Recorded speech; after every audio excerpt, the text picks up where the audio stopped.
Ahí va, ahí va. Se está grabando la llamada. Listo, siendo las 6:25, damos inicio a nuestra última clase de análisis textual para este curso preuniversitario. Juliana, ¿qué preguntas le han quedado del curso? ¿Qué no tocamos? ¿Qué tocamos y le quedó pendiente? No Buenas me diga que noches. nada. Buenas noches. No, profe, creo que la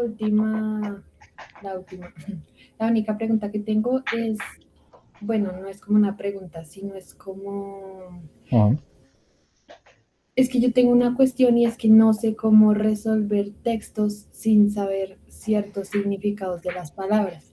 ok, Entonces, cuando hay palabras que desconozco, no logro entender las ideas principales de los textos y es algo que ok, me pasa mucho, no solo en textual, sino en las distintas materias. vale. Pues no sé cómo podría, cómo fortalecer esa parte. Solo toca hablar español de forma tal que yo dijera una palabra de la sesión anterior, por ejemplo, verosímil. Solo toca cuando ustedes encuentren palabras que no conocen, divídalas por sílabas. Por ejemplo, Juliana, ¿qué le suena símil? Algo que se parece mucho. Ok, similar o Ujú. parecido. Similar o parecido, ¿cuál de las dos? Pues similar es como la más cercana. Ok, y vero, ¿a qué le suena vero? Ay, no, profe. A nada. No sé, complete la palabra. Verónica, Sí, es por como un ejemplo. nombre, lo único que se me ocurre. Victoria, no sé, complete. ¿Qué más podríamos completar? Verónica, sí, porque la verdad, de resto no tengo ni la más mínima idea. Si cambiásemos alguna letra, normalmente suele ser la letra final. Por ejemplo, ¿qué palabras inician con la sílaba ver? Vergüenza. Vergüenza, ok, ¿qué más? Mm,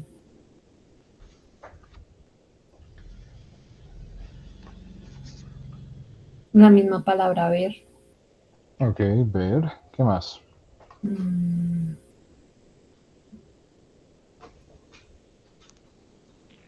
no, profe, no se me ocurre otra en este momento. Ok, vamos a partir de ver. Pues digamos que similar a Verónica, no creo que Verónica sea un verbo. Vergüenza puede ser, ver puede ser, pero ahí entra lo maravilloso del contexto. Si nuestro texto, por ejemplo, dice las matemáticas en la aritmética son verosímiles a las matemáticas del álgebra, entonces yo vergüenza no lo metería, porque pues, no estamos hablando de nada con vergüenza. Se me ocurrió ver algo que se vea similar. Sí, eso es verosímil, que puede ser, ¿verdad? Listo. Contextualmente me ubiqué. Puede que tenga razón en mayor o menor medida, sí. Pero si encuentro palabras que suenen similares a las sílabas, más tarde o más temprano voy a adivinar el significado de esa palabra.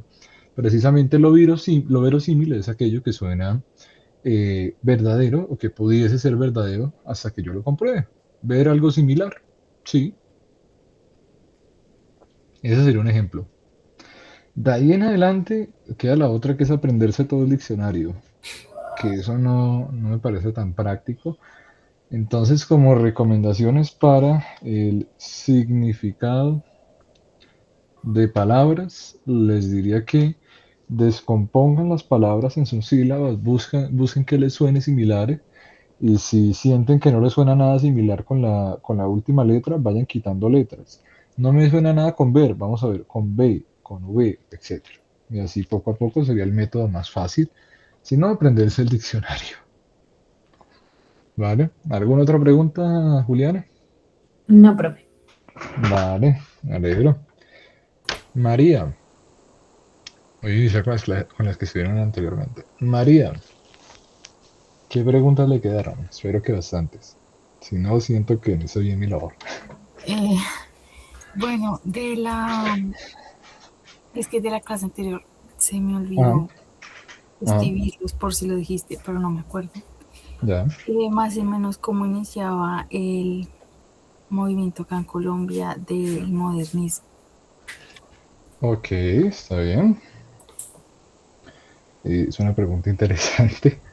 Me remito acá. Ah, bueno, sí, es que no lo profundicé tanto porque lo tomé superficialmente dado que lo habíamos visto en unos minutos antes en esa clase. Vale, el modernismo en Colombia nace precisamente porque ya habíamos tenido dos corrientes de literatura en el siglo XIX, en el siglo decimonónico, lo cual hace que arrancáramos el siglo con una literatura costumbrista, profundamente tradicionalista, de identidad y también con una cultura semiurbana porque habla de los mercadillos, entonces hay como una relación entre ambos. Por otra parte, cuando pasamos un poco los años, resulta que en Colombia se introduce, gracias a las influencias alemanas, el romanticismo, ese sentimiento que va en contra de la razón, que rechaza completamente ese conocimiento, que entra en la subjetividad, la idealización, el nacionalismo y la naturaleza. Y el modernismo, acá en Colombia, fue un poco ir más allá. En Nicaragua, perdón, ya había iniciado un proceso de modernismo gracias a diferentes autores, principalmente Rubén Darío, los cuales habían encargado de exaltar la cultura de las haciendas y el refinamiento cosmopolita dentro de las haciendas anteriormente esclavistas en el continente. En ese momento siguen siendo esclavistas en Nicaragua.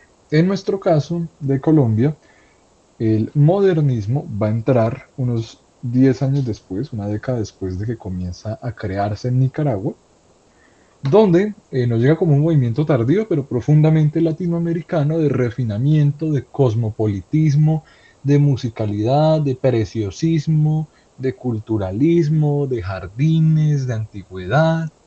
Y va a ser un poco tomar elementos romanticistas, mezclarlo con elementos costumbristas, pero también agregarle pues el modernismo, lógicamente. Entonces es una renovación del lenguaje poético con una influencia del simbolismo francés y parisino, con una búsqueda de la belleza formal, de ritmos innovadores y la parte del modernismo como tal, con temas que oscilan entre lo exótico y lo cosmopolita, pero también buscando una antigüedad de lo existencial, y autores como José Asunción Silva, que les dije que era un autor para rolos, rolos, rolos, que ya casi nadie lee eso, sino es rolo, rolo, rolo, va a introducir el verso libre y a experimentar con la musicalidad interna. Se trata de evadir la realidad, al igual que en el romanticismo, por eso les digo que toma algunos elementos, eh, y va a pasar simplemente a referencias culturales, mitologías, ambientes de la aristocracia, de las haciendas, porque pues ese es el modernismo, son las haciendas y los grandes jardines y todos esos tonos melancólicos de la tristeza que caracteriza a América Latina cuando nos quitan los esclavos de nuestras haciendas, como todos tuvimos haciendas. Eso es básicamente el modernismo en Colombia, ¿vale? Ah, más claro por esa parte, Mario. Sí, profe, gracias. Ok, ¿qué otras preguntas tenemos?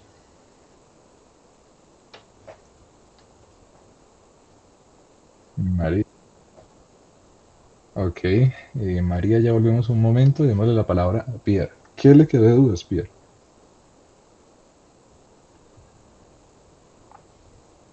Pierre, nos escuchamos.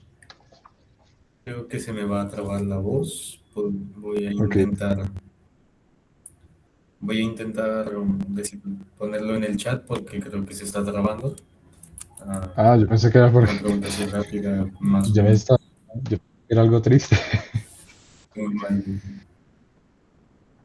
No, no, no, es que tengo mal el internet y creo que se me está trabando. Pero en general la Ok, pregunta era, normalmente en los materiales hay preguntas más o menos ajá, textuales que tienen que ver con ajá, el nivel como literal de los textos. O sea, que se puede ver en el texto sí, que ahí se dice y que por ende así es la respuesta. Pero en el examen también Correcto. se incluyen cosas como inferencias, críticas. ¿Qué consejos Ah, nos daría para esas preguntas? ok, me pregunta usted, espero que puedan anotar lo que está en la pantalla, tómenle captura, 3, 2, 1, ahí. Igual estará subiendo el material. Me pregunta usted por un tema que no quise enseñar en estas clases porque me parece innecesario que les diga. Los niveles de la lengua son A, B, C, D. Me pregunta usted por el nivel de la lengua más avanzado que se puede tener al momento de analizar los textos. Precisamente existe un nivel de la lengua que es el literal, donde nos van a preguntar cosas textuales del texto, literalmente del texto, pero unos pasos más adelante se encuentra el nivel analítico, que sería el máximo nivel de la lectura, analítico. Y este tiene elementos de un nivel que se encuentra más abajo de él, que normalmente se llama el nivel referencial de la lengua. ¿Vale? ¿Qué le recomendaría yo para llegar a este nivel? Aunque realmente la mayoría de preguntas del examen solo son referenciales. ¿Cuál sería la diferencia? Que en el literal ustedes van a tener que leer el texto y responderlo. En el referencial van a tener que agarrar información que ustedes tengan previamente concebida y relacionarla con el texto. Y en el analítico, además de agregar esa información previamente conocida y además de leer el texto, pues tienen que agregarle su propia interpretación en un marco de valores ciudadanos o de algún conocimiento de ciencias. ¿Vale? ¿Qué les recomendaría para llegar a algunos de estos dos niveles que son complejísimos y que la mayoría de personas nunca alcanzamos? Mm, Les recomendaría que se vieran, es un consejo un poco raro, yo sé, pero les recomendaría que se vieran primero videos de datos curiosos o videos de datos en general. ¿Por qué? Porque pues son datos sueltos sobre todas las materias. Entonces, videos sobre datos de la física, videos sobre datos de la química. No, no videos de el autor tal dijo tal cosa, sino videos de ¿sabías que el átomo de carbono, Sí, puede ser a través de ahí. Esa estrategia suele servir más con sociales, porque en sociales sí hay como cosas que uno puede decir, como ¿sabías que la Primera Guerra Mundial inició por el asesinato del archiduque Francisco Fernando, se inició por Eso, puede ser. ¿Qué más les recomendaría para tratar de tener precisamente referencias en su mente?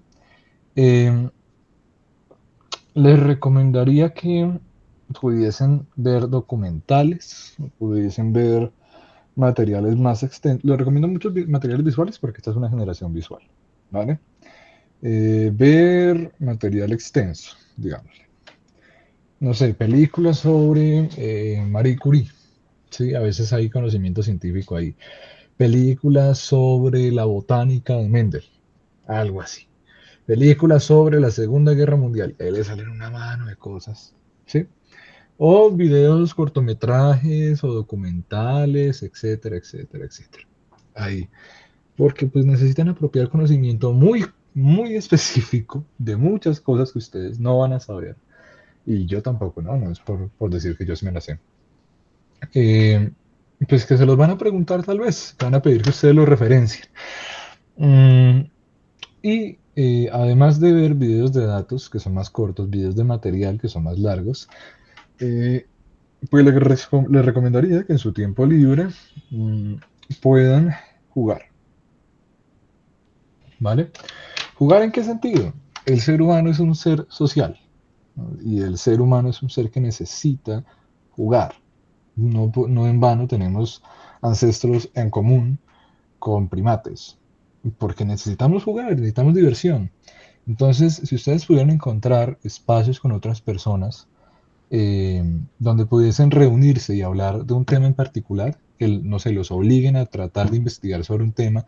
En el siguiente juego vamos a jugar sobre los elementos químicos. Entonces se encuentra un juego virtual o se reúnen, etcétera. Yo en mi tiempo lo que hacía era ir a jugar juegos de mesa en la universidad, en la sede de Bogotá, que tenemos bastantes juegos de mesa. Y ese día que tocaba juegos de mesa, íbamos a hablar sobre la política económica de un país, por ejemplo. Sí, porque pues yo soy de sociales, ¿no? Ese es mi caso. Y entonces toda la conversación guiaba a eso, y cada movimiento era jugar con eso, y siempre tocaba dar datos y tocaba debatir y demás.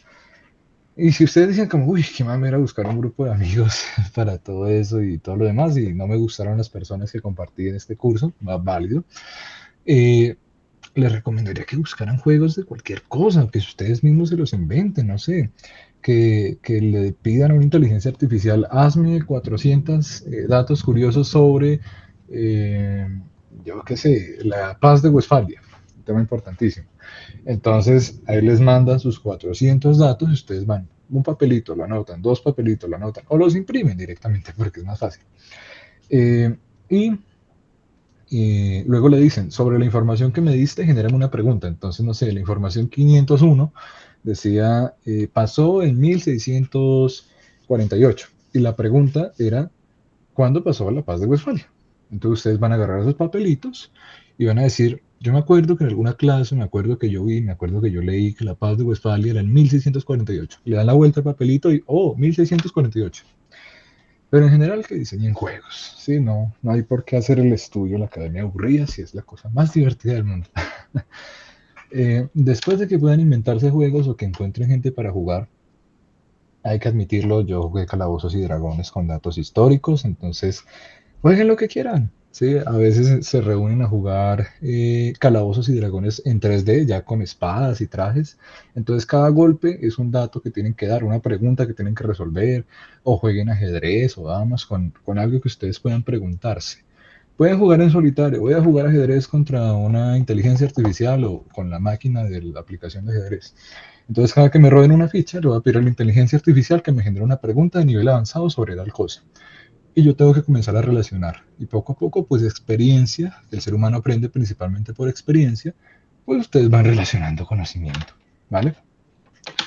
Si no es por ver videos cortos, si no es por ver videos largos, si no es por jugar, les recomendaría que, no sé si se acorde con ustedes, leer, ¿vale? Que ese suele ser el primero, no sé por qué, si ustedes y yo no somos de esa generación de el aprendizaje por lectura, o ya no tanto. Mm, pero pues leer también siempre será un buen consejo, buscar artículos científicos sobre temas en general y luego pedirle a inteligencias artificiales que les hagan preguntas o ustedes hacerse preguntas. No sé, en este artículo me hablan sobre los niveles de la lengua. Yo qué sé de los niveles de la lengua. Escriben qué es lo que opinan y luego le preguntan a una inteligencia artificial o le preguntan a alguien que sepa el tema cuáles son los niveles de la lengua o lo buscan también o en un libro, en Google, Wikipedia, lo que quieran. Y miran, ¿esta respuesta es correcta? Ok, ¿en qué me equivoqué? Van subrayando, ¿sí? No simplemente es leer por retener la mayor cantidad de información posible, sino es leer para poder equivocarse, ¿sí? Obviamente, no todos sabemos los niveles de la lengua, ni qué se hace en cada uno, ni sabemos una mano especificidades, pero ustedes leen algo, se generan preguntas, responden lo que piensan, luego miran si es verdad y miran en qué se equivocaron, y así múltiples veces, múltiples días. Y de lo contrario, si ustedes dicen, uff, qué cosa tan participativa, qué cosa tan aburrida, me toca buscar, etcétera, el siguiente sería las preguntas. Siempre van a encontrar en internet, incluso en Sin Presupuesto, a esta fecha hay más de 1200 materiales de solo preguntas. Y siempre van a poder encontrar preguntas sueltas de cualquier tema, con lectura, sin lectura, etcétera, para resolver preguntas. ¿Sí? Entonces ustedes dicen, a mí no me funciona nada esa pendejada. Yo mejor me voy por resolver preguntas. ¿Vale? También puede ser un ejercicio, entonces ustedes resuelven 400 preguntas diarias, que creo que nunca se les van a acabar las preguntas que puedan encontrar. Y listo.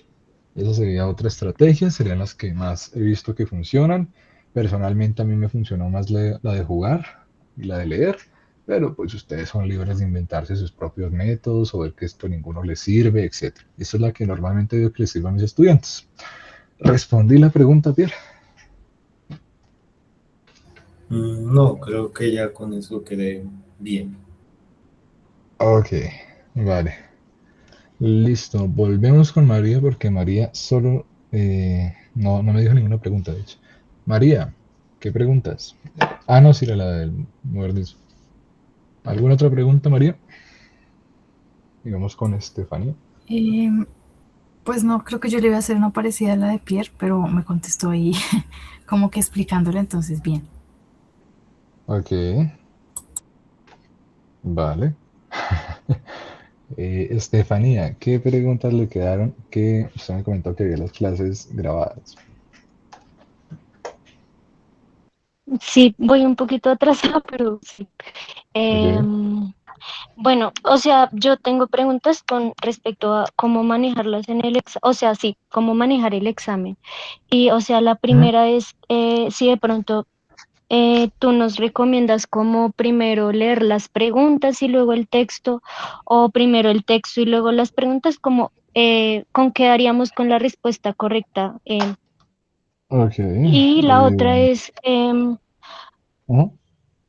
a una, de pronto, pues a una persona que no está tan metida en el cuento de la lectura, pues Sí. a estas alturas se recomienda como más leer como más por gusto, cosas que le gusten a uno, o más, por decirlo, textos educativos que nos ayuden como a responder esas preguntas que mencionaste anteriormente. Ok. Voy a responder la cuarta primero y es, ¿quién dijo que lo académico no tiene que ser por gusto? Si usted va a estudiar en una universidad es porque le gusta, si no, va a sufrir. Entonces, no sé, digamos que a Estefanía le gustan los Power Rangers. Puede usted buscar en plataformas abiertas como Redalink, principalmente Science Elo, etcétera, artículos científicos sobre los Power Rangers y le va a salir. Y estoy completamente seguro que le va a hacer un artículo científico sobre eso. Y le vas a hacer un análisis sobre una problemática en específico. Y usted dice, uy, yo no sé cómo buscar artículos científicos, aunque son muy fáciles de buscarme en Google. Pídaselo a una inteligencia artificial. Dígale, por favor, búscame en la web un artículo científico de una revista sobre los Power Rangers. Y va a ser un artículo de 20 páginas donde analizan si el villano del capítulo tal realmente era un villano y va a salir, ¿vale? Siempre va a salir. Entonces, lea por gusto, pero académicamente. Sería la mejor alternativa. Los artículos académicos son pesadísimos, son feísimos de leer en la mayoría de los casos, porque tienen mucho conocimiento técnico y todo lo demás, pero tiene al mismo tiempo vocabulario, que era la pregunta número uno, y al mismo tiempo le pide tener pues un nivel de lengua más avanzado. Entonces lo mejor sería que buscar artículos científicos del tema que usted quiera, del tema que le interese, para desarrollar lectura. Porque eso es lo que va a tener que leer en su carrera y eso es lo que más va a leer de aquí en adelante, que le pidan y que toque por su trabajo, ¿no? Ya que usted desee, usted puede leer lo que se le dé la gana, pero en la academia se le va a pedir leer artículos científicos y lo mejor sería pues que se familiarice con algo que le guste. No tienen por qué estar separados. Ahora, si usted dice, está muy avanzado este artículo, busque otro. Hay temas, hay artículos de todos los temas, múltiples de todos los temas y de diferentes dificultades sobre un mismo tema. Entonces, puede usted guardar el que le parecía muy difícil y lo lee dentro de un mes, a ver si también le sigue pareciendo tan difícil. La idea sería que por lo menos pudiera leer, yo qué sé, un artículo, dos cada día, cada 2 días, lo que le parezca, lo que vaya a su ritmo. Eh, y pues que se acomode poco a poco a ese lenguaje tan raro de los artículos académicos desde sus gustos. Porque pues igual va a ser algo que usted lea en su carrera. Se supondría que usted jamás escoja una carrera que no le guste porque si no va a sufrir feo. Tercera pregunta. ¿Cómo manejar el examen? Depende de usted. Sí, yo no le puedo decir, tiene que leer primero las preguntas y luego leer el texto. No. En este caso, pues yo lo que hago en las clases es primero leer el texto para poder señalar y subrayar, ¿no? Pero porque es un poquito más práctico al haber varias personas. Bien, pero si usted se da cuenta al momento de leer un artículo que le recomiendo, se lo pasa a inteligencia artificial, les hacen buenas preguntas, hay que utilizar eso. Entonces, lee un artículo y dice, vamos a ver las preguntas que me hizo la inteligencia artificial, hay unas muy buenas, eh, a ver de qué puedo resolver de ahí. Si usted dice, uff, no me acuerdo nada de eso, no sé qué, no le sirve, listo, vaya al otro. Primero se lo pasa, mira las preguntas que le hizo, las anota y va y mira. Sí, acá en una clase hicimos ese ejercicio de ir al revés. Entonces, ¿qué me pregunta la primera pregunta? Me pregunta sobre el estafilococo. La segunda pregunta me pregunta sobre la viruela. La tercera pregunta me pregunta sobre la peste negra. Ok, entonces tengo estos tres temas que voy a ir a buscar. Vamos al texto. ¿Sí? El problema con eso es que si usted lee de esa forma, tiene que leer varias veces el mismo texto buscando preguntas diferentes. ¿Sí? Pero si usted se acomoda, sabe manejar bien el tiempo, no hay problema. Dependerá completamente de usted lo que quiera. No le puedo decir cuál es mejor, cuál es peor, porque no le conozco. Solamente usted se puede conocer a usted misma tan profundamente y pues desarrollar su propio método para leer o para ver las preguntas antes de leer. En este caso, lo que desarrollamos a lo largo de las clases fue leer, subrayar idea principal de cada párrafo, conceptos importantes, utilizar las bandas para buscar palabras que no conocemos o para señalar términos importantes, pero usted puede desarrollar el modelo que quiera, ¿vale? Entonces, suponiendo que espero haya quedado resuelta la pregunta, espero que sí. ¿Tienen más preguntas? Pueden levantar la mano libremente en este momento. De lo contrario, podemos iniciar con nuestra clase. Ok, creo que no hay más preguntas. Listo. Entonces, octava clase de textual. Buenas noches. Tenemos este último texto que hace parte del texto El realismo en las historias de la literatura colombiana. ¿Vale? Es un texto de Gustavo Bedoya llamado La contextualización del realismo literario en las historias de la literatura colombiana. Como se dieron cuenta, en Colombia nunca tuvimos una corriente fuerte de realismo, pero ha existido transversalmente. Es un artículo publicado en la revista Estudios de Literatura Colombiana en la ciudad de Medellín, Colombia, del año 2006. ¿Vale? Voy a dejar el artículo en pantalla unos momentos. Este artículo tiene 2 páginas, lo que seleccioné, por lo cual pues voy a ir moviendo la pantalla. Ya saben, el mismo ejercicio de siempre, subrayar idea principal, subrayar conceptos importantes, utilizar las 2 bandas laterales para algo diferente, ¿vale? Ya sea conceptos y resumen o algo, pero que sean diferentes entre sí, ¿vale? Vamos a tomar 15 minutos, voy a dar más tiempo que el de costumbre porque son 2 páginas. Adelante.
Listo. Entonces, iniciamos con el primer párrafo. Vamos a ir en el mismo orden que iniciamos la clase. Juliana, primer párrafo, idea principal.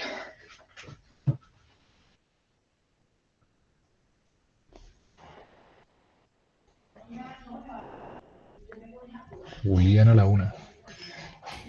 Voy, profe, ya estoy leyendo. Ajá.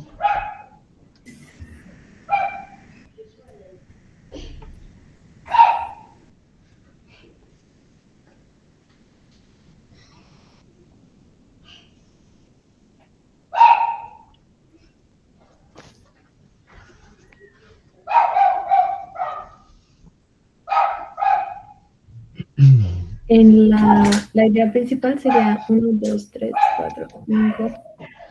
Ajá. En la quinta línea, ahí Ya. la idea da cuenta de lo que se ha entendido a lo largo del tiempo por términos tales como literatura y nación. Vale, precisamente esa sería una buena idea. ¿Qué conceptos importantes subrayaría? En las últimas líneas, los conceptos de géneros, el Ya. análisis crítico y las bases epistemológicas de los estudios literarios. Listo. María, del segundo párrafo, ¿qué subrayamos? Idea principal y conceptos. De idea principal puse desde los términos realista o realismo Vale. hasta calidad de adjetivo. Está un poquitico largo, más corto. Mm,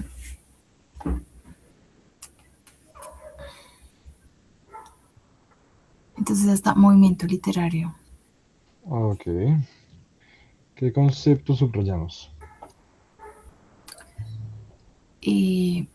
Cualidades, Ok. desprecio estilístico, Vale. mm,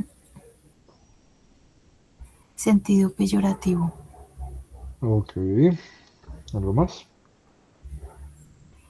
y naturalismo en la parte de abajo. Vale. Pierre, cuarto párrafo. De ver, voy. El cuarto es el de Roberto Cortázar. Correcto. Gran escritor. Señalé desde... Ah, no, espera, Roberto Cortázar era mm, pintor. Ah, sí, a ver, tengo aquí dos cosas subrayadas. Una ya. está desde Roberto Cortázar hasta lo que dice Becherstowe en 1852 Ok. y lo otro es y lo otro que tengo subrayado es en ningún momento intentar preguntar acerca de lo que se debe entender por novela realista o tan solo por realismo. Vale. ¿Con cuál se queda? Mm, con la primera. Ok. Conceptos importantes. Mm, de novela realista, realismo. Ok. Listo. María, cuarto. María, la costumbre. Estefanía, cuarto párrafo.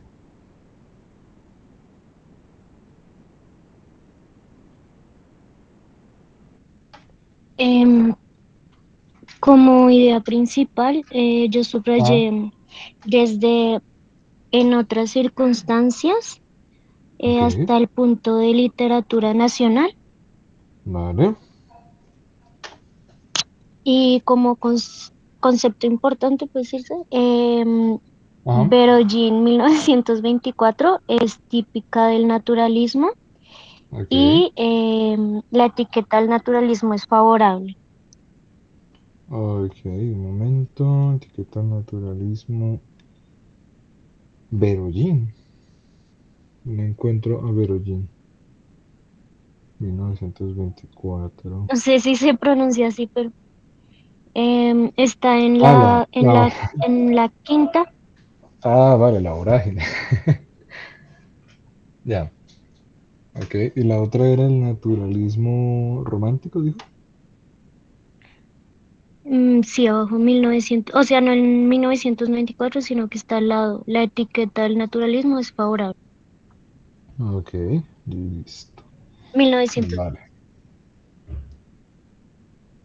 ok, listo. Creo que es esta de acá, no lo escuché el último, pero creería que sí.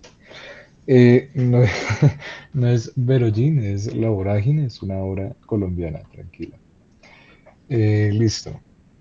Eh, eh, eh, Juliana, ya que este es corto, hagamos de estos dos uno solo, ¿vale? Idea principal.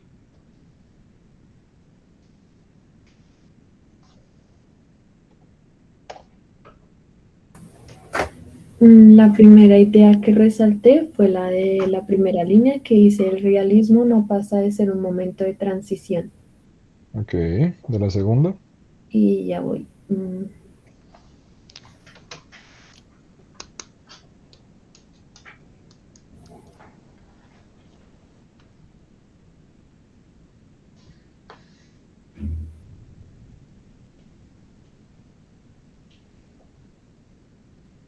Y en el segundo párrafo, en la segunda Ya. línea, iría como el romanticismo penetró la realidad americana y se manifestó primeramente en la novela histórico-romántica. Ok, un poco largo, pero vale. Conceptos importantes.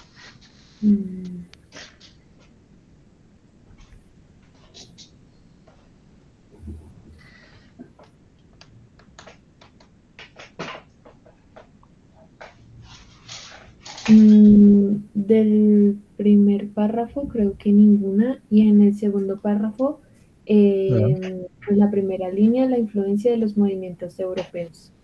Ok, ¿algo más? Voy. Mientras También, busco. Ajá. Ah, vale. Adelante.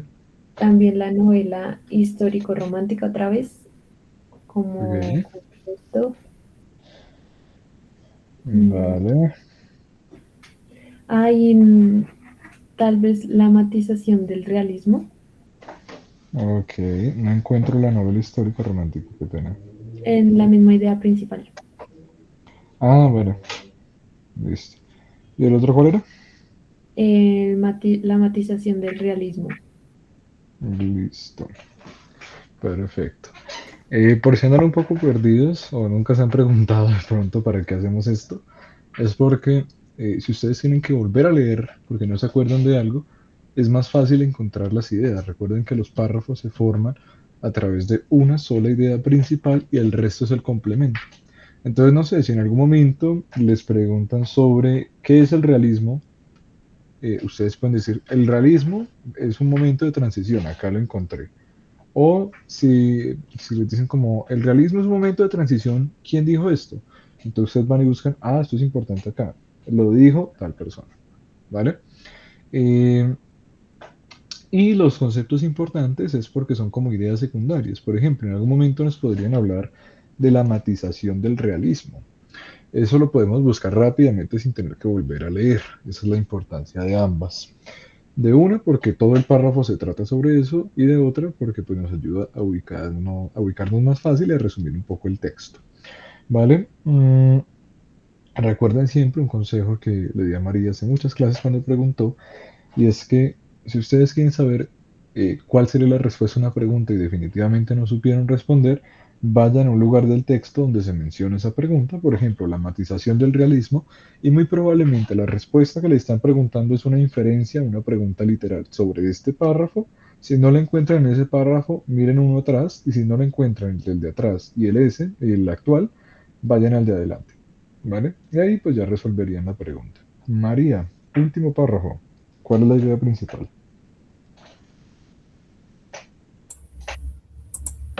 Puse desde proliferó en Colombia Ya, hasta Hispanoamérica. ok.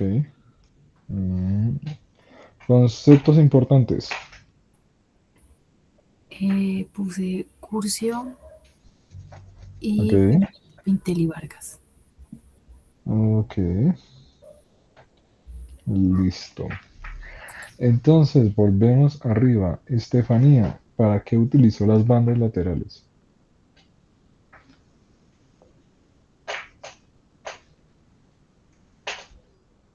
Yo puse los nombres que me aparecían, porque pues vi que Ok, en las preguntas muchas hablaban sobre los nombres. vale. Entonces, ¿quién puso? ¿Vergara en el primer párrafo? ¿Alguien más? No sé, Ok, en el segundo, ¿quién puso?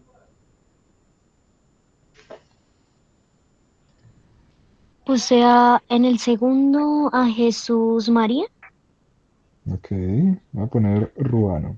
Listo, Jesús María Ruano. ¿Qué más? En el tercero.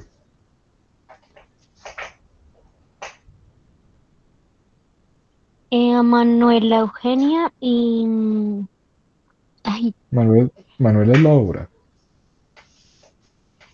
bueno, sí, también puse. Es que no sé Ok. qué escribí acá. Uf, imagínese la Bueno, la letra. cabaña del tío. Ok, ahí la cabaña de este es un título o es un... Sí, Ah, sí, también, perdón. Vale, lo voy a poner a este también lado. puse como las obras. Ok, los voy a colocar a este lado para variar. Ajá, listo, y acá la Manuela. Acá supondré que colocó a Cortázar, pero no a ese, sino Roberto Cortázar. Y acá colocó a Díaz. Del cuarto,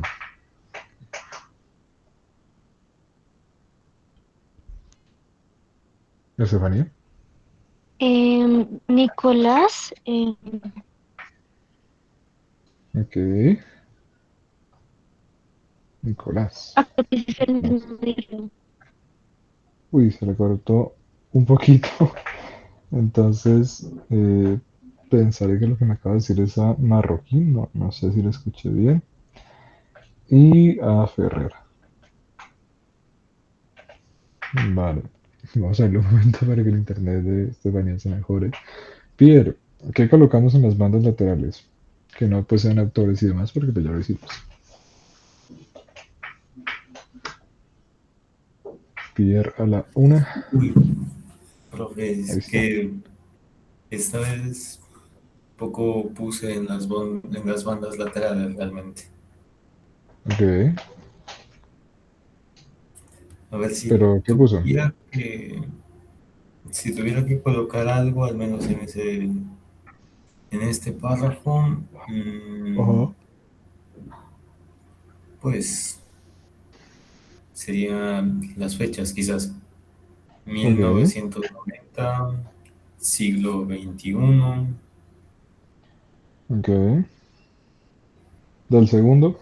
otro párrafo 1925, 1918. Ok.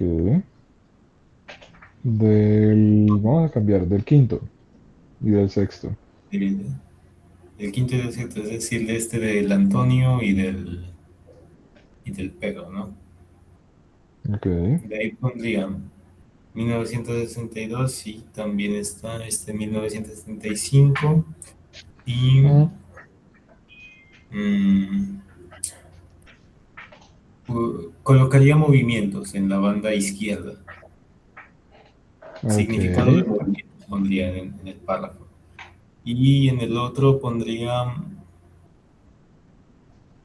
mm,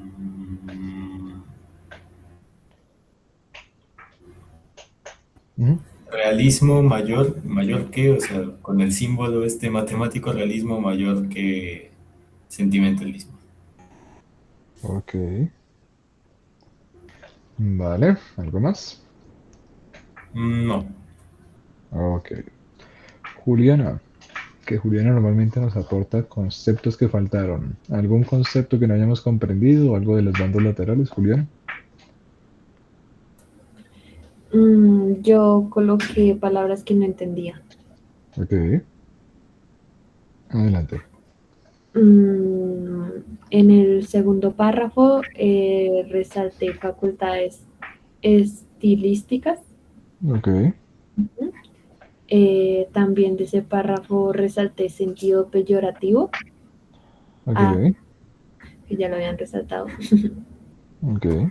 Al final del párrafo sí no entendí lo que significaba las palabras tipo sola. No entendí eso. En el Está final del párrafo. refiriéndose al autor. O sea, está diciendo que el desprestigiado naturalismo, así como el de Sola, Émile Zola, es un francés. Ok. Y ya, no Ok. traté nada más. Vale. Muy bien. Precisamente, dato curioso sobre Sola. eh, a Sola normalmente lo confunden con Durkheim porque son estéticamente similares y a veces ponen fotos de Durkheim como Emil Durkheim como Sola y a veces ponen fotos de Emil Sola como Durkheim, que es un sociólogo, ahí como dato curioso. Vale, María, conceptos que nos hayan quedado pendientes o algo de subrayar en las bandas laterales. Mm, después, a ver, ¿qué otra? Creo que no. Creo que puse cates y todo también. Entonces sí. Ah, ok, vale. Vamos a ver. Aclaro una vez, cuando dicen facultades estilísticas se refieren a las posibilidades del autor o a los elementos que utiliza un autor para escribir. Hay muchos autores que utilizan excesivas metáforas, hay otros que no utilizan metáforas, etcétera, etcétera. ¿Vale? Esa es una facultad estilística. También cómo se adorna, cuántas sílabas tiene el texto, si el autor se preocupa por las sílabas o no se preocupa por las sílabas, etcétera, etcétera. Cuando dicen sentido peyorativo, se refieren a un sentido negativo, ¿sí? Por ejemplo, hablar peyorativamente de una persona, hablar en sentido peyorativo de una persona, es hablar despectivamente de esa persona, ¿sí? Decir cosas malas, cosas que van fuera de lugar a veces, pero en general son cosas negativas de la persona, ¿vale? Listo, vamos con las preguntas. Primera pregunta y esa nos responde María. Según el texto, ¿cuál es la principal ambigüedad en el uso del término realismo en las historias de literatura colombiana?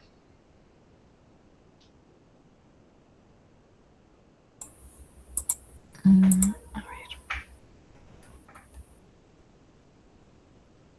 tío, negativamente.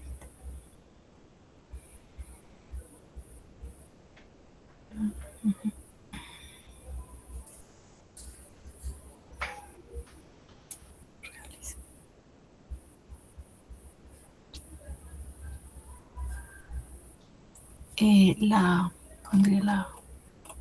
¿Por qué? Eh, Creo que esa era como una de las problemáticas que ponían, que a veces como que utilizaban los términos realista para o una cualidad Ajá, o refiriéndose al movimiento, como que ambas. ok. Precisamente esa es la respuesta correcta. Su significado oscila entre un movimiento literario específico y una cualidad estilística general que se puede valorar positivo o negativamente. Listo. Pierre, vamos luego con Estefanía.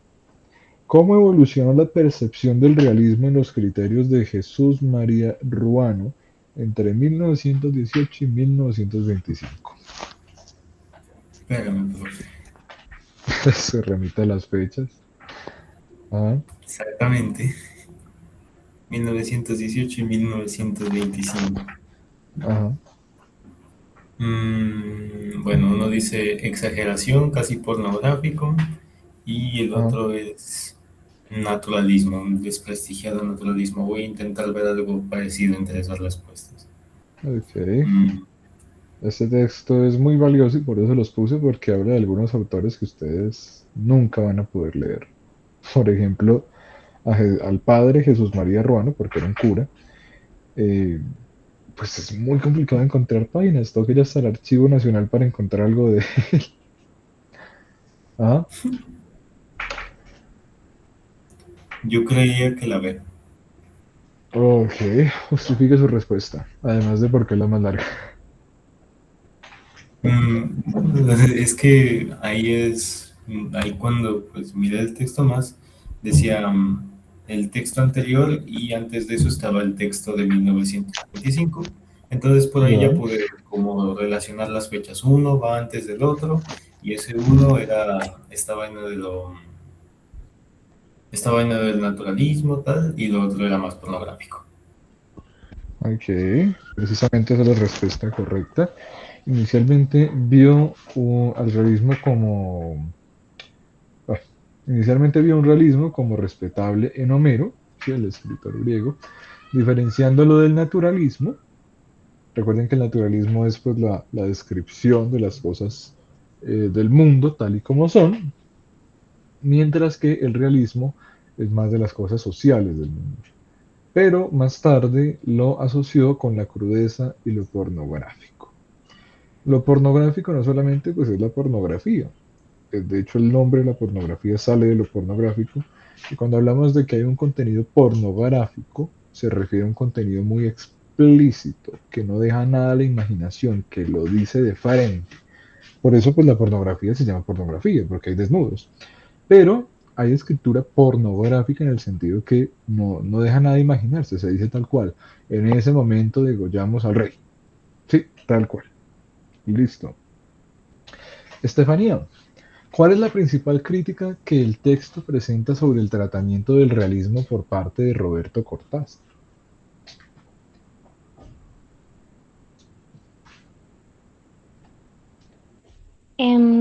Bueno, pues de acuerdo al texto es la A, porque cuando nos vamos eh, donde Julio Cortázar en el texto, No es Julio, aparece como, pues, perdón, perdón, eh, sí, Roberto. ajá, ya.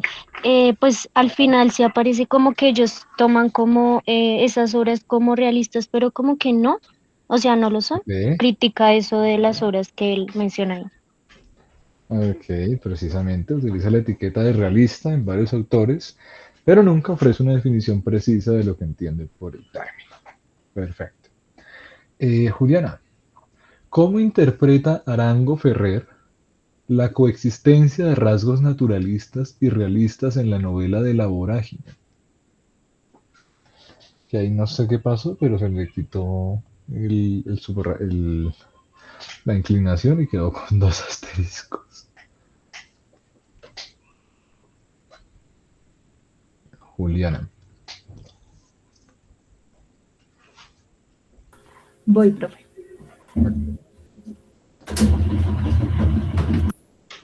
Mierda, la lavadora, Juliana.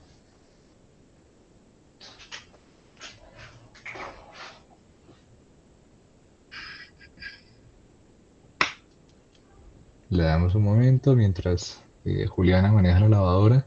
Les cuento que La Vorágine, que hace un poco tiempo cumplió 100 años, es un libro dedicado a hablar de las caucherías en Colombia en los años 20. Sí, les voy a resumir la trama mientras vuelve Julián. No me demora nada. Básicamente es de un escritor colombiano, el cual narra una crónica, ya voy, termino acá. Narra una crónica donde se va a vivir a los llanos y posteriormente él se va a vivir a la Amazonía, y en la Amazonía descubre que durante el conflicto que había en la Amazonía, ojo, no es Amazonía del Amazonas, sino más o menos como del Casanare, ¿sí? Es una Amazonía cercana a Bogotá, donde pues estaban esclavizando a indígenas en las caucherías, ¿sí?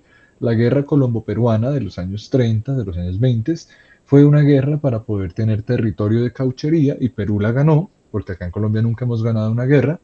Nos quitó territorio Perú para poder esclavizar indígenas en la zona del Amazonas, para poder explotar lo más posible las caucherías en unas condiciones paupérrimas, donde los indígenas llevaban como 100, 200 años sin ser esclavizados y los volvieron a esclavizar en unas condiciones completamente asquerosas y nunca antes vistas por la humanidad. Y ustedes dirán, ¿y para qué tanto caucho? Para la General Motors y para la Ford Motors en Detroit, en los Estados Unidos. Entonces, gracias a la explotación esclavista de nuestros indígenas en Colombia y en Perú, se lucraron las grandes empresas de caucho en Colombia hasta que el caucho ya se podía hacer mejor de manera sintética para generar llantas y llantas y llantas y llantas de la industria norteamericana para que tuvieran sus grandes carros. Adelante, Juliana. Esa es la hora. ¿Ah? La respuesta es la D. Ok, ¿por qué la D? Porque para Arango Ferrer, la novela de la vorágine, como esa coexistencia del movimiento tanto naturalista como del realismo, es Ok. un buen síntoma estético, o sea, es como una buena combinación. Ok, precisamente, la consideración de una combinación, una cualidad estética positiva que enriquece la obra. El problema es que la vorágine sigue estando, como les dije en la sesión anterior, sigue estando muy posicionada en un poquito de costumbrismo, sigue estando muy posicionada en un poquito de realismo, que básicamente es un rechazo a lo que es barbarie, a lo que es inexplorado. Entonces ahí está la tensión de civilización, barbarie en la vorágine, para que la puedan leer. María, según la propuesta de Antonio Curcio Altamar, ¿cuál es el origen de la novela costumbrista en Colombia? Que lo vimos en la sesión anterior. ¿Por qué en Colombia? Eh, ya miro. Sí.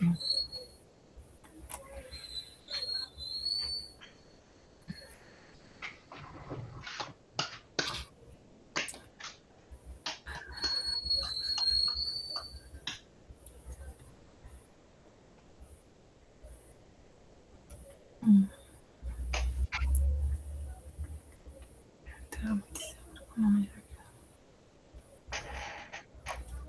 Ay, a ver, Mm. lo encuentro. Espere, profe. No, pues de lo que recuerde, tampoco tiene que leer todo el texto. ¿Qué Ay, recuerda? no. A ver, ya me acuerdo.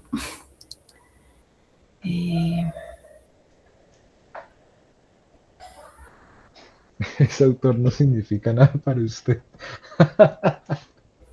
Ya me estoy acordando, profe. A ver, yo creo que sería Ok, la C. ok. Ajá, Pero no estoy segura. ok, ¿por Mm. qué la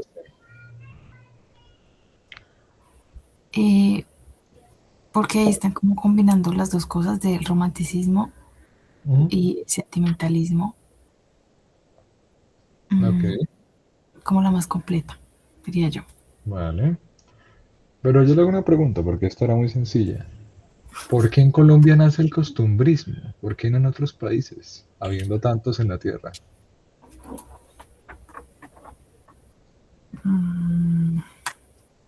¿Quién acá nace?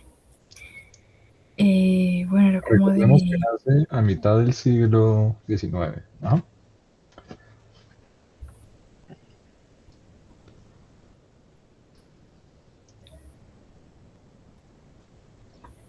mm, es que no me acuerdo el origen.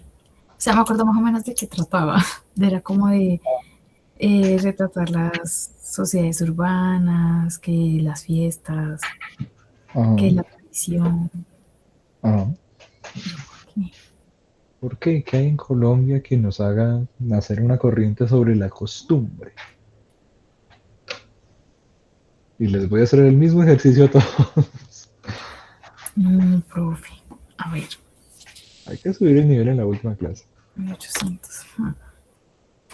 ¿Qué pasó en el mundo? ¿Qué pasó en el mundo? No Pues por, sí, no por porque el es influido sentido, por otros movimientos, no, ¿no? por el lado completamente contrario. ¿Qué pasó Ah, en Colombia? a ver, ¿qué pasó en Colombia? ¿Desde cuándo Colombia es un país que se abre al mundo? Bueno, es verdad. A ver, Ah,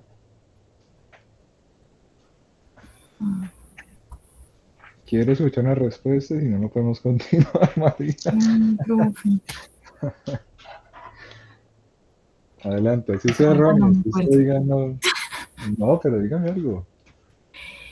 Eh, Relacione con lo que se acuerde de historia de su patria, como dicen Era los más o gringos. menos como mitad del siglo XIX, ¿no? Sí, años 1800. Eh, Independencia. No, pero es muy, Uy, me suena mucho. se paró un poquito. Eh, a ver, Vamos, María, vamos. bueno, hay como cambios políticos. Siempre han habido cambios políticos. Menos mal que respondió usted sola. No. A ver, Es un momento muy interesante. María, por favor.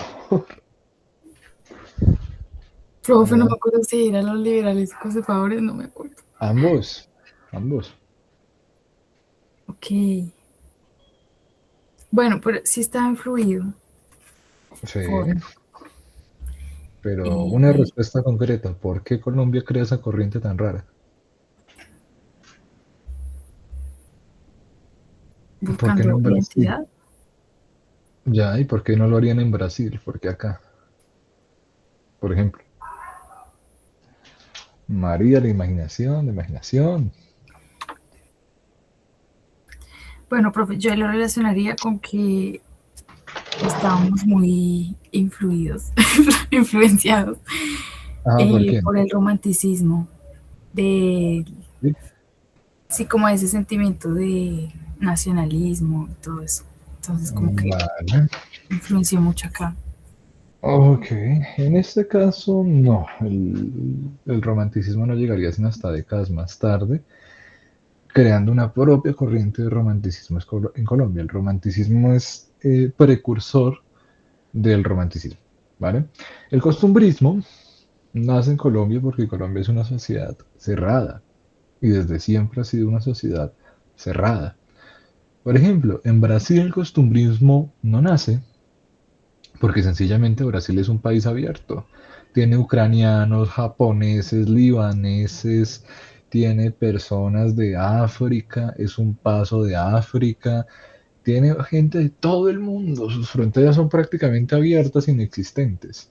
Tiene personas de Perú, tiene personas de toda América Latina ya metido, tiene personas de China, de donde usted se imagine, se lo va a encontrar en Brasil, lo mismo en otros países de la costa con el Atlántico. Pero nosotros no, porque en Colombia tuvimos una fuerte campaña desde siempre por el rechazo a cualquier cosa que no viniera de Alemania, Francia, España o Inglaterra o los Estados Unidos, ¿vale? Portugal también era rechazado. Y eso influencia a que nuestra literatura nazca para retratar nuestras costumbres y nuestra tradición. No nace para la rebeldía ni la multiculturalidad, porque ese no era el país. Y hay que entender que la literatura pues refleja los intereses del momento y de la sociedad. Y nuestra sociedad en ese momento, no sé si ahora también, no me atrevo a dar declaraciones, pues era de la costumbre, era un país profundamente católico, con élites, con haciendas, que todavía no había ni entraría pronto al capitalismo, entraría hasta finales del siglo XX, y pues no había otras cosas que retratar, solo nosotros mismos encerrados en un país con unas fronteras hacendadas. Es por eso, ¿vale? Entonces, Pierre, le toca la siguiente y también pregunta difícil. ¿Qué papel singular perdón, ¿qué papel singular atribuyen algunos críticos al realismo en las obras de Eugenio Díaz y José Manuel Marroquín? Pero Ese un apellido es momentito, lo importante. resuelvo. Ok. ¿Dónde está ese man del marroquín? Marroquín es un Ya lo expresidente. encontré. Es un expresidente y abuelo de un presidente y padre de un presidente y tatarabuelo de un senador y bisabuelo de una senadora. Y todos sus descendientes son clase política. Hoy en día hay una senadora. Muchas, qué importante este señor.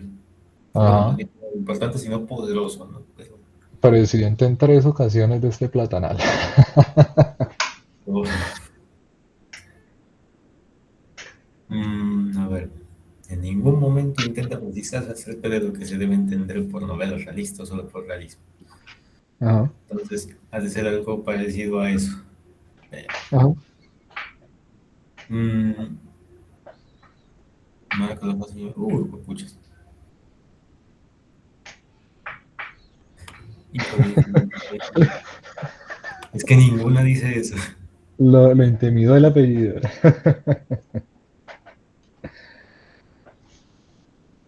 Mm, no, pues sí, también habla de las costumbres. Entonces, Y de pronto hace algún Suachuna entre nosotros. Eugenio Díaz Castro nació en Suacha, wow, por ejemplo. eso me Ajá. sirve, eso es para responder la pregunta. A ver cuánto le sirve.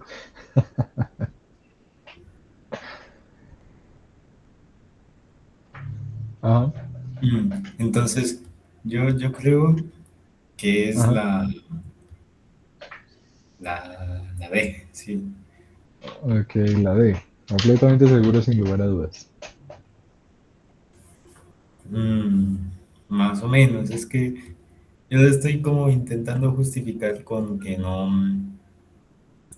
no se intenta precisar en Ajá, darle lo que se debe entender por novela realista o tan solo por realismo.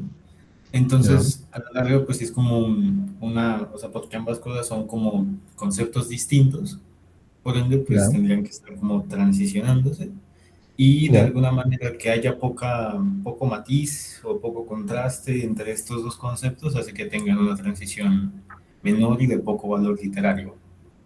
Ok, Por eso, entonces se va por la D. de En este caso, la opción correcta es la A. ¿Qué papel singular le atribuyen algunos críticos al realismo en las obras de Eugenio Díaz y José Manuel Marroquín, que es visto como un momento fundamental de la literatura colombiana, porque acá no hemos hecho realismo? Pero le voy a hacer la pregunta de su vida, Pierre. Esta pregunta no la escuché en su colegio. ¿Por en la qué, universidad, profe. ¿Por qué los conservadores se centraron tanto en la literatura y las grandes élites se centraron tanto en la literatura? Creo que era por cosas que usted decía en las clases de sociales, ¿no? Ok. Que pues a la larga, constantemente a través del tiempo, la gente que tiene poder lo tiene Sí, gracias a cosas como el esclavismo, ok.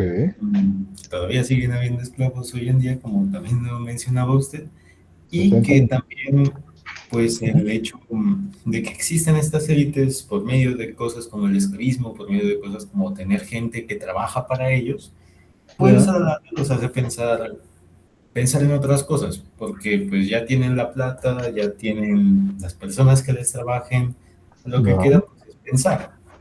Entonces, me imagino que si los conservadores tenían ese tipo como de poder, ese estilo de vida, quizás por ahí podrían tener como esa oportunidad de pensar sobre la literatura y ya ponerse a ver sobre eso, pero más que nada Ok, es porque no tenían que trabajar como lo tenía la otra clase, la clase que no ok. estaba en esas élites. Vale. Está muy cercana a su respuesta. Podría ser una respuesta secundaria, pero no es la principal respuesta. Y esto, de hecho, hasta el día de hoy nos afecta como colombianos, porque un colombiano que habla mejor el español se siente en la cualidad de criticar a otro colombiano, si es que alguien habla mejor español que otra persona. Resulta que a finales del siglo XIX, que eso igual lo veremos mañana, pero es importantísimo entender eso porque esas son nuestras élites. Hasta el día de hoy el país lo gobiernan 12 familias, de las cuales una de ellas es la familia Marroquín. Y este país es un platanal de ellos, donde sus haciendas gobiernan el país a su voluntad y las leyes y los congresistas y los presidentes y las mafias y todo lo demás los cogen ellos. Y son 11 familias. Y hay un libro que se titula así, por si lo quieren ver. Eh, ¿Por qué las élites en ese momento quisieron tanto reconocimiento? Porque hoy en día esas familias están muy ocultas. Y usted no las encuentra acá en Colombia ni imaginándoselo. pero ellos escogen todo el país y los demás les servimos a ellos. ¿Por qué se quieren mostrar? Porque en ese momento, a finales del siglo XIX, los abuelos, tatarabuelos de las élites de nuestros días eran conservadores y liberales, ambos élites de partido, y tenían una gran herencia de sus padres por detrás, por lo cual no eran personas anónimas como lo serían hoy en día, sino que eh, buscan distinguirse, ¿vale? El proceso por medio del cual nuestras élites del siglo XIX buscaron intensa, pero intensamente la literatura, era para demostrar que ellos hablaban mejor español que los otros y por eso eran élites, porque ellos tenían la oportunidad de hablar un mejor español que el populacho, como nos lo dice Pierre. Pero no es simplemente por su posicionalidad política y demás, sino es para demostrarse a sí mismos y a los suyos que son superiores porque escribieron libros, porque tienen un instituto. Por ejemplo, el Instituto Caro y Cuervo, que es nuestro Instituto Nacional de Literatura. Caro y Cuervo eran dos escritores de la élite conservadora, literatos buenísimos de la época, sí, pero eran unos hacendados e hijos de poderosos, y ellos eran mismos poderosos. Caro escribió la Constitución del 86. Caro es uno de los líderes de la reconfiguración de Colombia en la regeneración. Y es porque querían distinguirse de los demás. El Partido Liberal, la mayoría de ellos iría más hacia la geografía. No en vano van a montar el Instituto de Agustín Codazzi por eso. Pero ambos, liberales y conservadores, se interesaban por literatura y por demás, solo que los conservadores eran marcadamente más literatos. Y por eso, personas como José Manuel Marroquín, que toda su vida fue un conservador, que sus hijos, sus abuelos, sus padres, sus nietos, sus bisabuelos, sus bisnietos son conservadores, pues buscó un proceso de distinción a través de la literatura. Y esas fueron nuestras élites de la época. Hoy en día esas 11 familias están dispersas, pero ahí siguen. Y probablemente estas conversaciones les lleguen a ellos para vigilar. Entonces, séptima pregunta. Vamos con, ahorita estuvo María, Juliana, Pierre, Estefanía. ¿Cómo valoraba Nicolás Bayona Posada el realismo en comparación con el romanticismo?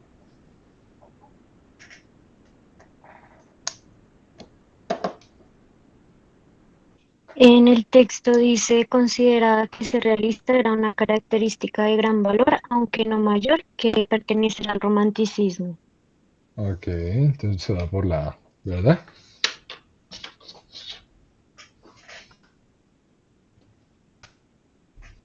Ok. Estefanía, ¿qué es ser colombiano? Una pregunta que ya va a ver por qué se la pregunta.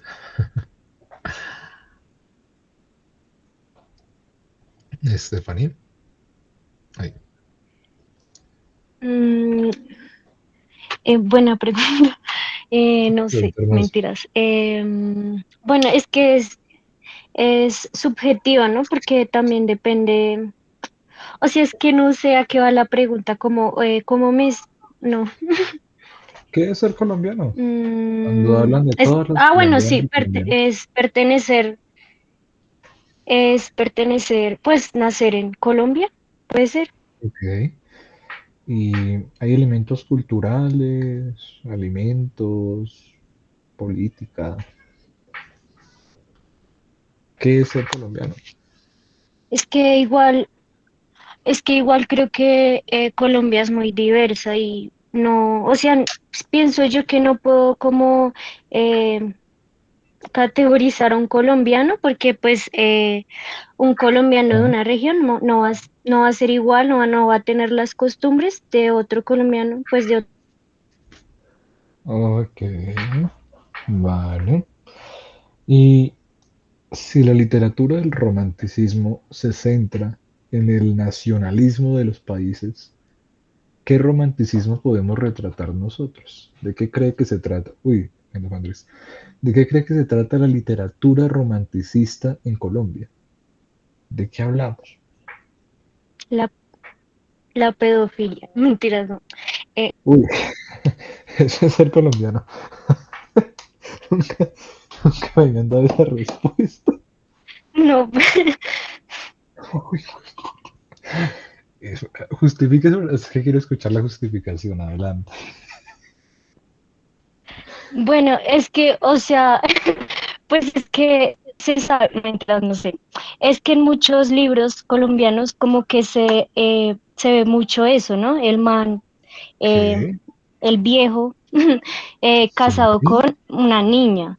Y es como, vale. pues sí, eso. Y eso es, sí, sí, obviamente es pedofilia, pero, pero O sea, eso, sí. uy, es que no sé qué decir. O sea, como que, pues es que yo me estoy refiriendo, o sea, los libros que he podido leer y lo que he escuchado es como que Ok, en el exterior, pues se toma mucho como que la literatura colombiana va ya, como mucho por esos lados, ¿sí? ok, Y pero sí, ese podría explícame, ser el romance. ok, pero eso es exclusivamente la pedofilia o sería más bien el machismo en general. Uy, Sí, no lo sí, escuché. Ok, uy, nunca me habían dado esa. escogí la palabra. Uy, es que me dejó sin que. Es la mejor respuesta que me han dado, pero al mismo tiempo es la más rara. Vale, Estefanía considera que ser colombiano es tener una cultura machista y que el nacionalismo que retrataríamos como colombiano es muy machista, con lo que estaría completamente de acuerdo. No sabría si eso sería todo, eso sí, pero que hace parte de lo que representamos como colombianos en nuestra literatura del nacionalismo romanticista, sí, eso no se puede negar. Incluso hoy en día todavía existe, hay candidatos políticos de Congreso, Senado, Presidencia, que su eslogan es ese. Pero vale, interesante. Le hacía la pregunta de qué es el colombiano porque precisamente de eso buscó el romanticismo en Colombia. Es una época de muchas guerras a finales del siglo XIX, 1800. Es una época de profundos dolores entre partidos y pues se buscó algo que nos uniera a todos. Eh, lo que terminó pasando es que lo que nos unió a todos era ser bogotanos. Entonces los países quedaron profundamente ofendidos porque ¿cómo nosotros vamos a ser bogotanos? Y las personas que no eran cristianas decían, pero ¿cómo nosotros vamos a ser cristianos y así? Ese fue nuestro ideal de nación durante mucho tiempo. Personas blancas, cristianas, bien hablantes de Bogotá, eh, que tenían unos ideales de políticos conservadores y una cultura bastante refinada de lo que sería el cachaco, ¿vale?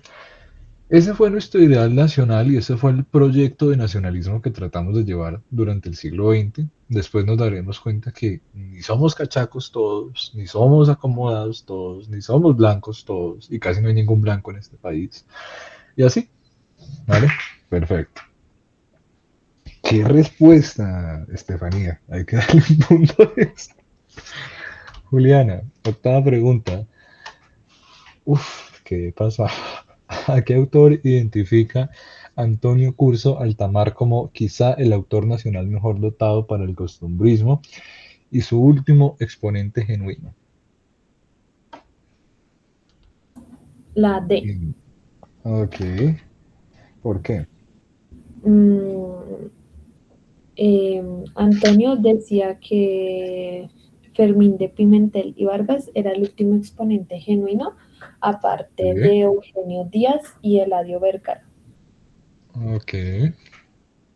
Mm, Le pregunto, Estefanía, ¿qué significa ser del Partido Liberal y qué significa ser del Partido Conservador? ¿Estefanía o Juliana? Juliana, perdón, ya es que quedé pasmado, qué pena. Juliana, Ok. Pues de lo que tengo entendido, como lo que significaba ser del Partido Liberal era como defender otro tipo de ideas diferentes a las del Partido Conservador. Entonces ok, tenían, o sea, de lo que tengo entendido, ¿no? Es que la verdad, en redes sociales no tengo mucha ujú, idea. Pero como del Partido Conservador era como todos estos, ¿cómo se podría decir? Como, por ejemplo, la religión, ok, que defendían como ciertas ciertas costumbres, ciertas maneras de vivir, y en cambio las liberales era como, ay, es que no sé cómo explicarlo, profe. A Hasta ver, el momento no he dicho mucho. exacto, sí, he redundado en lo mismo. A ver, las liberales. ¿Por qué nos mataríamos por una bandera roja y una bandera azul?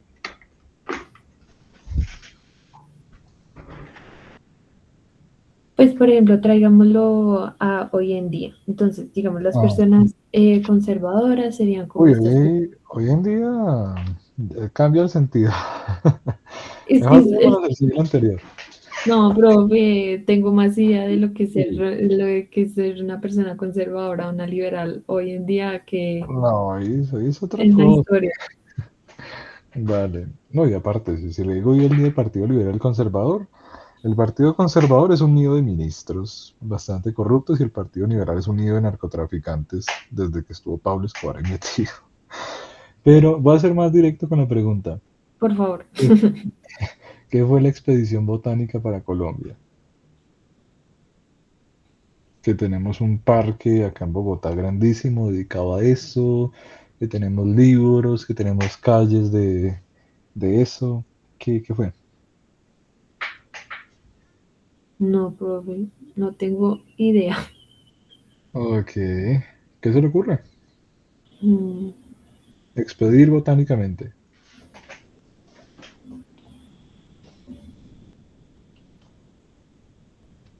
a ver,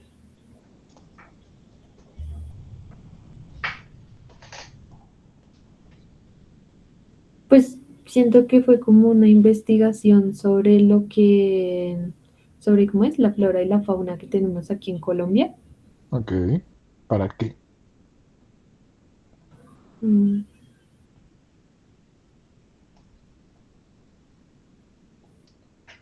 Pues con fines investigativos, pero no sabrían qué más, para ¿Para qué qué se más. hacen las investigaciones?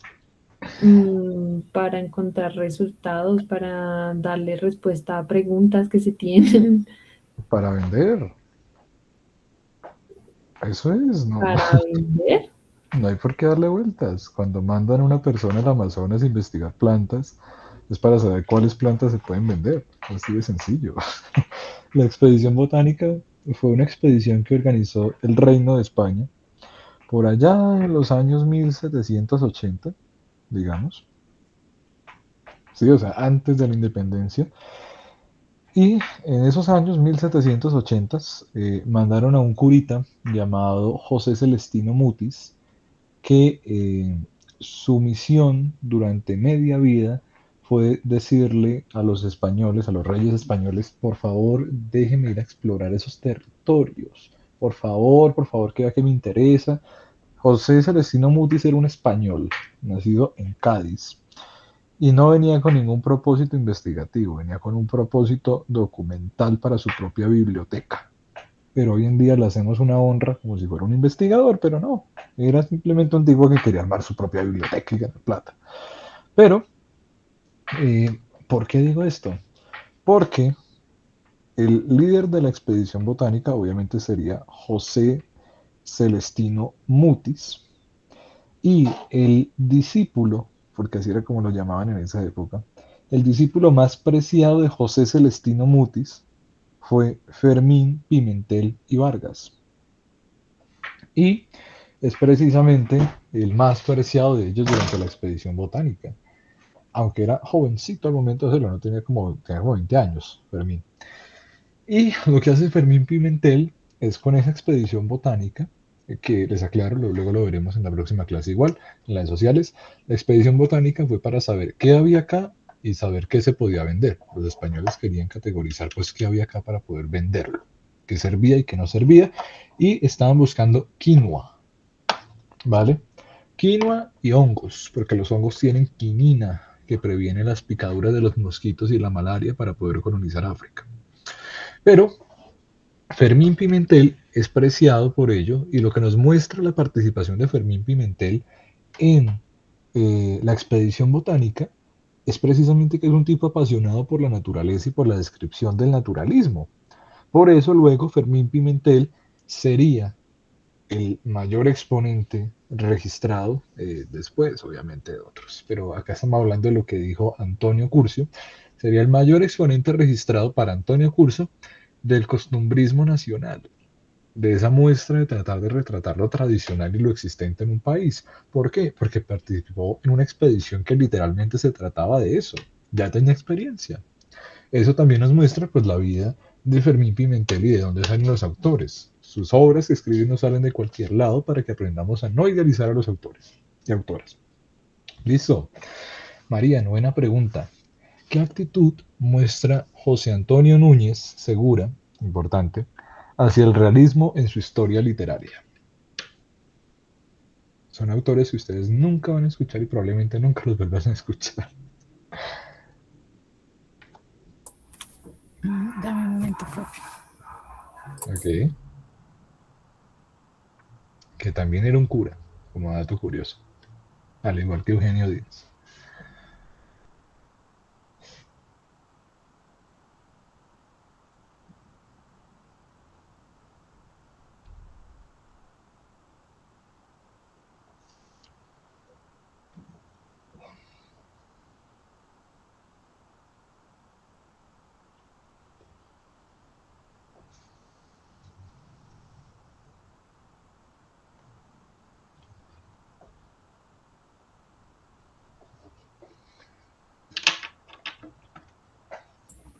Bueno, diría que la A. ¿Por qué? Porque fue como uno de los autores que en el texto pues, nos hablan que para él el realismo fue como un momento de transición, no fue como tan importante y que solo utilizó como una nota de pipaje para explicarlo. Vale. ¿Qué pasaba en los años 40 como para que en Colombia surgiera una corriente de realismo? En los años 40 y 50.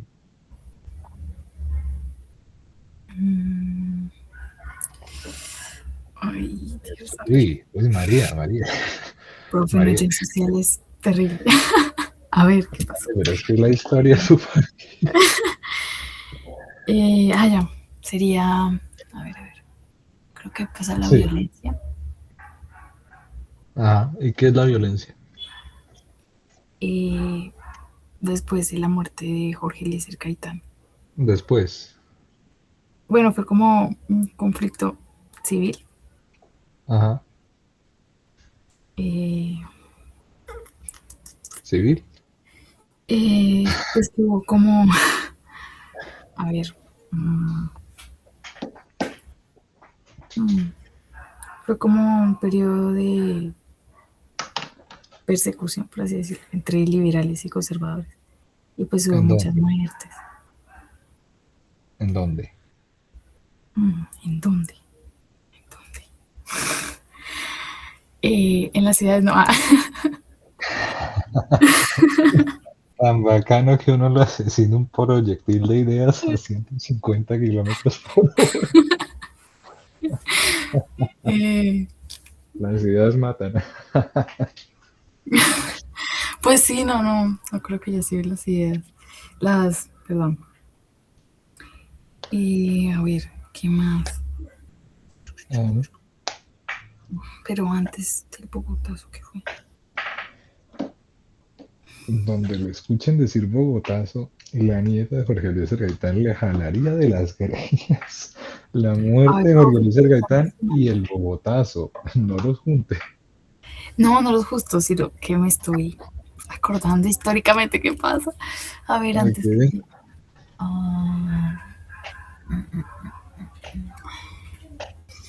Creo que antes era bueno lo del bipartidismo. Hay una palabrita, guerrilla. El Es nacimiento de las correcta. guerrillas. ¿Las guerrillas en Colombia nacen desde las FARC o ya había guerrillas antes? Pues yo diría que ya habían, pero no como tal. Ajá. Como, a ver, ¿cómo lo explicaría? Yo, Ajá. guerrillas como tal, no creo que habían, pero sí como movimientos, pero no como tal, ya organizados. ¿Y los paramilitares ya existían antes de Pablo Escobar? No sé, voy a preguntar. Vale. Resulta que en los años 40 lo que vivió Colombia fue una guerra de guerrillas y paramilitares, ¿sí? Las primeras guerrillas que aparecen en el país aparecen en torno al año 1850, que son guerrillas liberales. Pero posteriormente tendríamos guerrillas conservadoras y luego guerrillas liberales, y así constantemente. ¿Cuál es la diferencia? La guerrilla es un grupo organizado, más o menos, militarmente, en contra de las propuestas del Estado. Las FARC se formó con una guerrilla porque estaba en contra de lo que estaban haciendo los gobiernos del abuelo de Paloma Valencia con los campesinos en el Tolima, por ejemplo. Lo mismo harían los liberales desde siglos inmemoriales, tratando de irse en contra de los gobiernos conservadores. Pero el momento donde verdaderamente se intensifica es cuando comienzan a crearse grupos guerrilleros de liberales en los años 40, ¿vale? Llamados los chusmeros en los llanos orientales. Y al mismo tiempo, con la creación de esos grupos, el Estado vio necesario crear grupos paramilitares. Hoy en día tenemos la palabra paramilitar, en ese momento no existía. Un paramilitar es una persona que está en un grupo organizado, el cual patrocina al Estado o patrocinan entidades privadas relacionadas al Estado. Precisamente como los gobiernos en la década de los 50 eran gobiernos del Partido Conservador después del asesinato de Jorge Eliezer Gaitán, lo que va a pasar es que, como ya hay grupos guerrilleros organizados, el Estado conservador va a crear sus propios grupos de guerrilleros, los pájaros, los chulavitas, que van a azotar toda la parte del Tolima, del Cauca y demás, mientras que los guerrillas liberales van a venir desde los llanos orientales. ¿Vale? La mayoría de las guerrillas en Colombia, incluyendo las FARC, el ELN, etcétera, nacen en el Tolima, precisamente porque es la región más azotada por todo grupo político que ha querido. Pero en este caso los liberales, las guerrillas liberales de los años 50 nacieron en los llanos y se van a encontrar en el Tolima y se van a encontrar en el Huila y se van a encontrar en los llanos. Nunca se van a encontrar en Bogotá porque eso no pasaba. Pero se van a comenzar a azotar las ciudades entre ellos. De ahí que el contexto histórico del padre José Antonio Núñez Segura nos va a decir que el realismo es un momento de desdén, porque se están enfrentando por todo lado guerrillas liberales y paramilitares conservadores. Les repito, esas dos palabras no existían en su momento. Entonces lo ven como un acto de desdén, tratándolo como un mero momento de transición que más adelante sería superado y que esa guerra pasaría de frente, ¿vale? Todavía no ha pasado. Y estamos en una guerra civil desde hace más de 50 años, ¿vale? Última pregunta para cerrar la clase. Y el resto se los dejo a ustedes porque ya sé que tienen que estar cansados. Pierre, el texto inicia afirmando que 138 años de historias literarias han cumplido un propósito principal. ¿Cuál es? Ahorita le respondo, profe. Ok. Han establecido el panorama literario de lo que comúnmente se ha querido entender como nación literaria. Debe haber algo relacionado. Ok.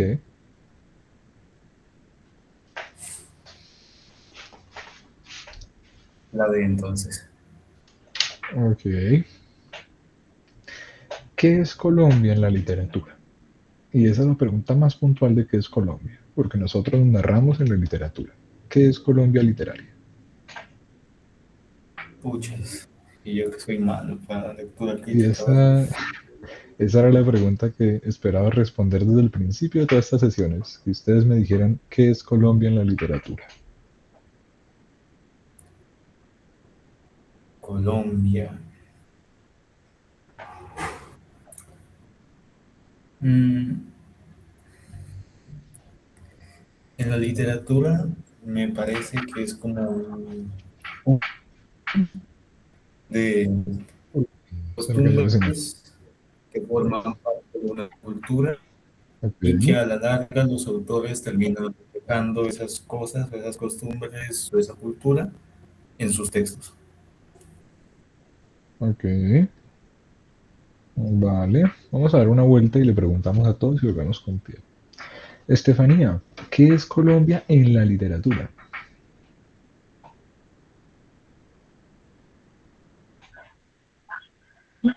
Sí, yo estoy de acuerdo con Pierre que como que el escritor colombiano trata de plasmar la experiencia Ah, en, pues, en la literatura. pero algo más, agréguenos algo.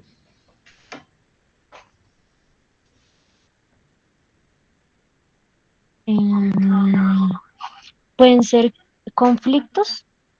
Ok, conflicto. Vale. Juliana, ¿qué es Colombia en la literatura?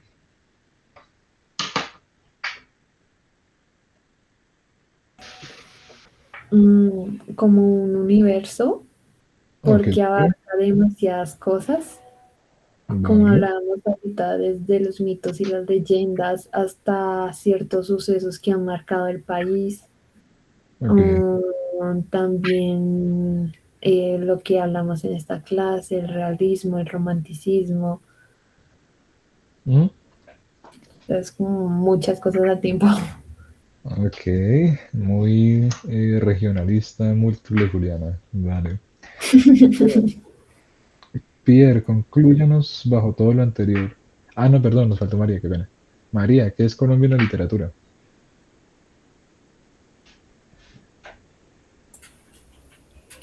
También digo que faltaría como eh, Le esa... dejaron la vara alta.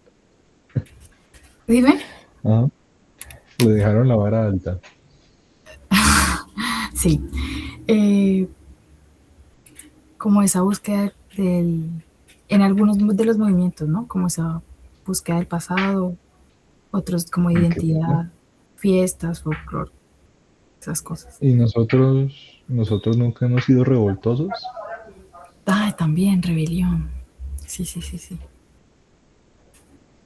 ¿Qué es, mira, una de cambio Violencia. ahí? ¿Qué es Colombia en la literatura actual Uy, de este ciclo?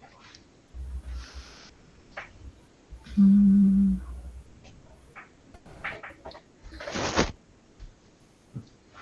yo digo que todavía sigue estando muy presente el contar sobre la violencia y Ya. sobre los conflictos, bueno, Ujú. eh, o también la violencia urbana. Ya. Y mm, La sí, como muy generación. representado el dolor, digo yo. Ok, vale. ¿Algo más? Así. Ok. Recuerden que en Colombia nos creamos un movimiento literario ahorita, hace unas décadas.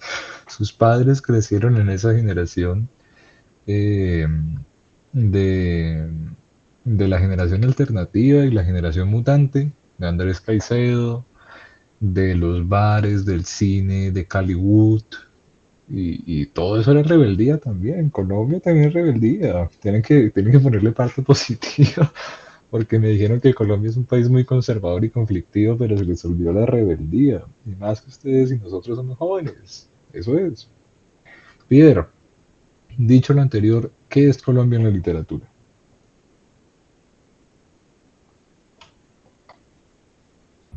Déjeme pensar un momentico.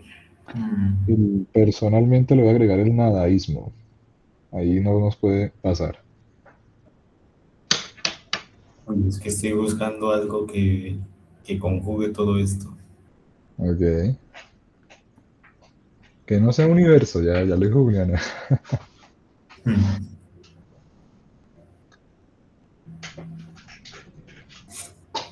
Pucha, está la vara alta. Un poquito. Y eso que no hablamos de Mm, lo más reciente, porque ahorita lo que pega son putas y patear gamines. Esto les encanta a los jóvenes, no sé por qué. Mm, No, pues es que si digo historia ya es como decir pasado. Mm, Ya. Serían... Uy, no sé si hay una palabra para... Ah, Ujú. quizás hay un poco de esperanza. Esperanza. ¿Qué cosa es la esperanza, Pierre? Cuéntanos. Es que, a ver, normalmente en las clases de sociales y en lectura, Ya. he mostrado como una realidad cruda, tipo, bueno, estas personas hicieron tales cosas, como cosas como el esclavismo, cosas que normalmente están como en esa misma relación del amo y el esclavo, pero con Ah, distintos roles a través del tiempo. ya. Pero siempre entre esos roles me parece que hay como una esperanza de que algo va a cambiar, como Ya. de que cierto orden cambia y lo hace para bien. En el fondo, Ok. muy poco, es decir, como que transmiten una realidad para Ah, decir, quizás cambie. ok. Muchas veces, muchas veces es un poco tenue esa idea, pero ahí está. Entonces, Ok.